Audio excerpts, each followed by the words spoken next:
Ignite banking चॅनलमध्ये आपल्या सगळ्यांचं स्वागत. विद्यार्थी मित्रांनो, आज एक जबरदस्त ट्रिक घेऊन आलेलो आहे चक्रवाढ व्याजाची, ज्यामध्ये तुम्हाला चक्रवाढ व्याजाच्या लास्ट स्टेपवर येता येईल आहे.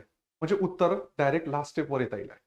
तसं बघा, आता इथे मी काय केलेलं आहे की जर सपोज तुम्हाला 1 वर्षाची, 2 वर्षाची आणि 3 वर्षाची व्हॅल्यू जर काढायची असेल, तर 1 वर्षाची व्हॅल्यू दिलेल्या प्रश्नामध्ये जसं 10% असेल, तर त्याला आपल्याला 2 वर्षाची व्हॅल्यू काढायची असेल व्याजदराची किंवा 3 वर्षाची व्हॅल्यू काढायची असेल व्याजदराची, तर ते कसे काढणार? त्यासाठी आपण हा फॉर्म्युला यूज करतो, ए प्लस बी प्लस ए इंटू बी अपॉन 100, ज्यामध्ये ए आणि बी ची व्हॅल्यू 10 ठेवली, तर त्या फॉर्म्युलेट ठेवली तर 2 वर्षाची डायरेक्ट व्हॅल्यू आपल्याला 21% येते.